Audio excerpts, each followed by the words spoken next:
This is the Glock 48. This is the first even close to full-size single stack that Glock has offered us. It's really a mid-size gun. It's about the size of the Glock 19 actually, and it is again single stack, and that's been really exciting for a lot of people. I know I've been looking forward to a slimmer Glock for a long time.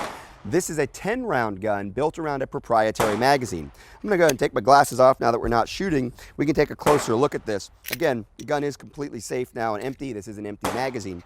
And again, it's a 10-round magazine, and it's not like the Glock 43 magazine, and obviously as a single stack gun, it's not going to be like the Glock 19 magazine either. So that's one of the things that is pretty interesting about this gun. It will take the Glock 43 frame. You can put a Glock 43 slide on top of it. So up here in the middle, it's exactly the same, but the width is different. And what that means is you get more to hold on to than you do with the subcompact Glock 43. And I think that's what most people are going to see as the biggest advantage. Now you might say, but Rob, I could just put an extended magazine into the Glock 43 and essentially have the same thing.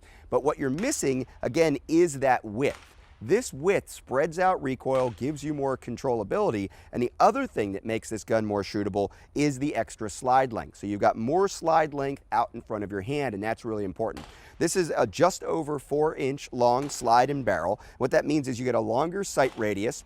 You also, again, get more weight out in front of your hand, which helps you with recoil management. Of course, some people will point out that you also are going to get more muzzle energy as well from a 3.5 or a 3-inch type barrel, because there is going to be more powder burned up in there. Now, the reality is that most of our defensive rounds aren't built to expend all of their potential energy in the subcompact 3 or 3.5-inch guns.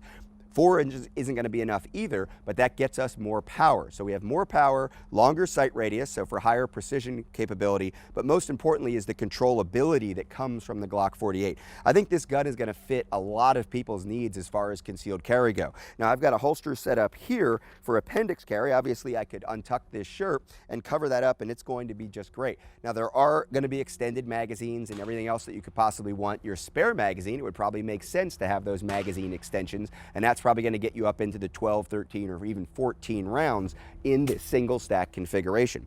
What's important to know about this gun is that it is going to change the way a lot of people carry. If you think about the subcompact guns and their shootability, getting into a mid-size gun that still is comfortable inside the waistband is going to mean that people can shoot this gun more like they can shoot the full-size double-stack guns that they're used to from Glock and other major manufacturers. So I think this gun is important. I think it's a great gun to have on the market, and I expect that we'll see other major manufacturers come into the market with mid-size single-stack 9mm as well. Once again, Glock is kind of leading the charge on that. Specific to this gun, you'll notice it has the Gen 4 type reversible magazine release, so it's a little bit larger than the Gen 3. And again, it is reversible. If you look at the magazines, it's set up to be on the right or the left side. Of course, it comes with the standard Glock plastic sights, which I recommend that you replace. I've already put an ICE claw rear sight on here. This is the one that's made for the Glock 19 slide, but it will fit in there because it's a little narrower than the standard factory sights are anyway, so it fits in this slightly narrower slide.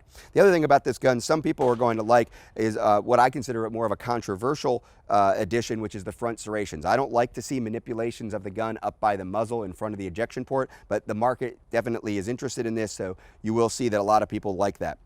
One thing I did find very quickly is that even though this is a brand new gun, there are plenty of holsters on the market for it, because several of the Glock 43 style holsters, like this one that I'm wearing today, will accept the Glock 48 frame and lock in on the trigger guard. So as far as holster support, I'm sure there'll be many specific Glock 48 holsters, but for now, if you have a Glock 43, you might want to take that to the store with you, check it out, and see if it works. The Glock 48, the first mid-size single stack 9mm, 10+1 round capacity from Glock.